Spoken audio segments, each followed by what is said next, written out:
Today's topic is areal velocity.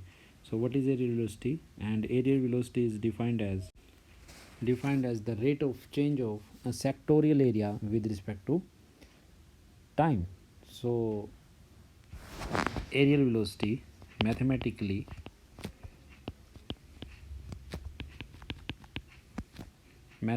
is given as rate of change of sectorial area with respect to time when this time is approaching to 0. This is the definition of areal velocity. What is sectorial area? Let us consider this is point O and this is the radius vector P and this is the initial line and this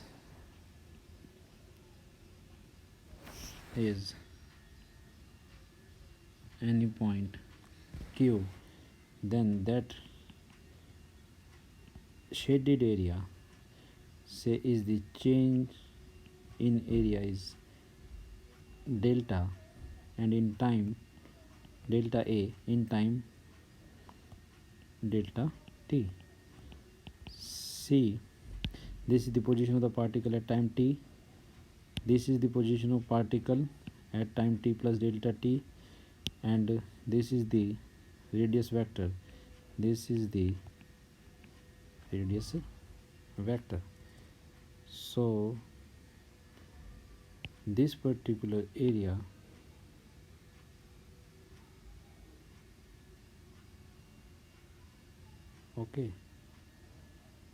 is called the sectorial area, change in the sectorial area with respect to time.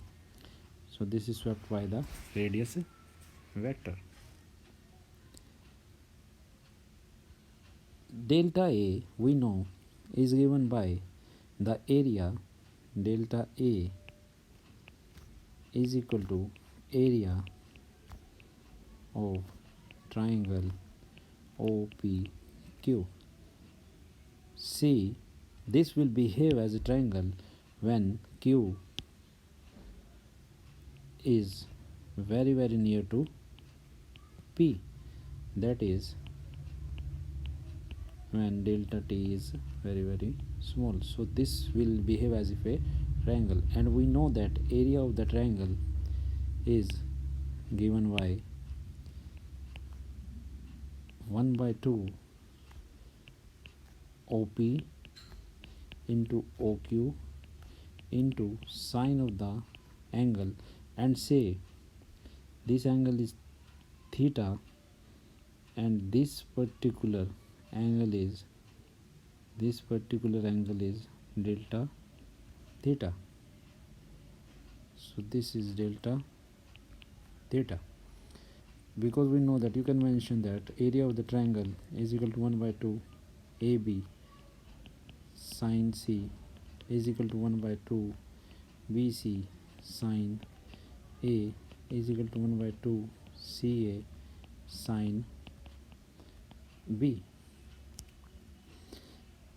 These two sides are taken, this, and angle between them this delta theta, sine of the angle between them, this will give the area. So now I am going to substitute the values of OP is R and it is R plus delta R sine delta theta. Now take areal velocity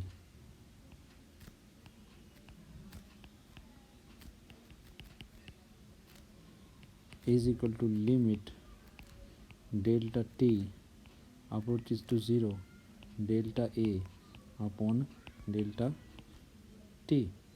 Name it as equation number 1. This is further equal to limit delta T approaches to 0. Put the value from equation number 1, R plus delta R sine delta theta upon delta T, and you can write using 1. This thing is further equal to 1 by 2 r dot limit delta t approach to 0 sine delta theta upon delta t, because as delta t approaches to 0 implies delta theta is very small and r plus delta r is approaching to r. If theta is very small, then we know that sine theta is almost equal to theta.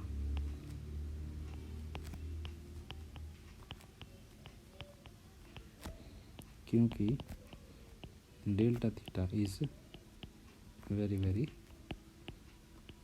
small. This is equal to r square by 2 d theta by dt is equal to r square by 2 theta dot, which in the first article we know that this is a constant quantity, because by transverse part we had to prove that in the first video that this thing is a constant.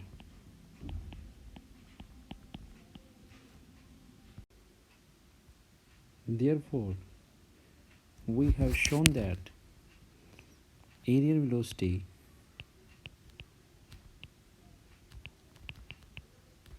is equal to h by 2 is equal to constant quantity. So next I put before you a very important theorem from the dynamics book that is regarding the areal velocity, and the theorem is: in every center orbit prove that the areal velocity is constant. That we have proved that areal velocity is constant. One portion is proved, that is further it is elaborating that rate of description of the sectorial area is constant, that is delta A by delta T is constant, which is equal to h by 2. So this portion we have proved. And next is, and the linear velocity. Now he is talking about the linear velocity, where is inversely as the perpendicular from the center upon the tangent to the path. So this second portion we have to prove. For this, let us try to prove the second part. Once again, the same figure is being drawn. In this figure,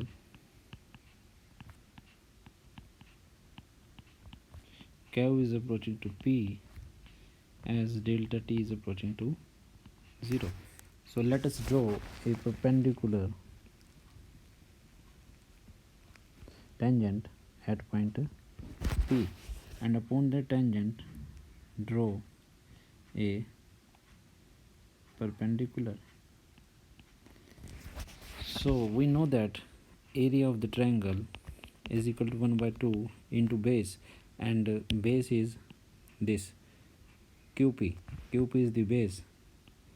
QP is the base into, and say this is P dash. The perpendicular is OP dash, which is further equal to 1 by 2. QP is this thing, and say this is delta S. Say this is QP is delta S into, say length of the perpendicular is P. This thing is equal to 1 by 2 delta S P. Areal velocity is equal to limit delta T approaches to 0 delta A upon delta T. This is by definition. This is by definition. This thing is further equal to limit delta T approaches to 0 1 by 2 delta S P upon delta T is equal to P by 2 limit delta T approaches to 0 delta S upon delta T is equal to P by 2, and this is ds by dt, which is nothing but velocity, linear velocity.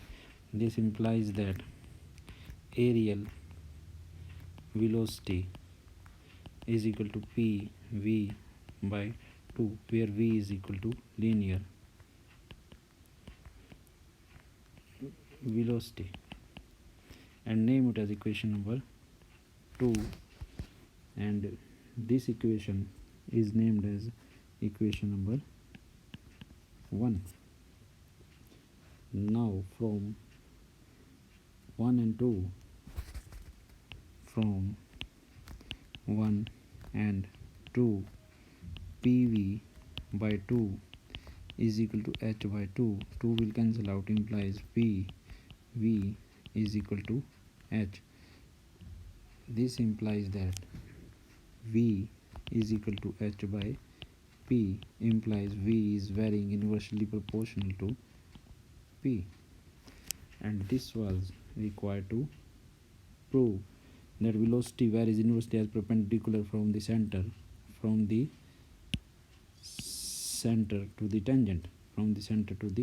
tangent, and this is the length P. So we have proved that velocity varies inversely proportional to the length of the perpendicular from center to the tangent. So this theorem has been proved. In this theorem we have determined the areal velocity and proved that areal velocity is always constant, which is h by 2, and then we have proved that linear velocity varies as inversely as the perpendicular from the center upon the tangent to the path. This thing we have proved in this theorem. Nextly we will study some particular cases. Now case number 1. Case 1, when path is known. When the path of the particle is known, then let us say this is point O, this is any point P, capital P, and this is point capital Q. When this particular path is known, then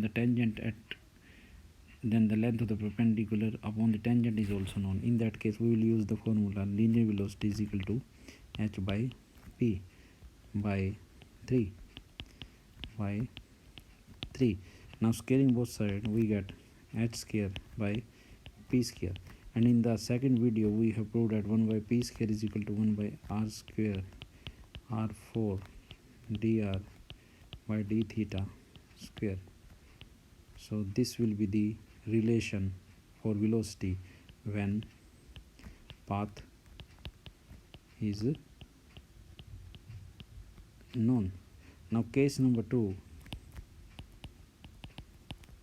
when force is known. In that case what will happen? Let us see. We know that differential equation of the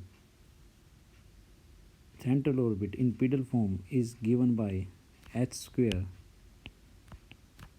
upon p cube dp by dr is equal to f. Now this force F is given.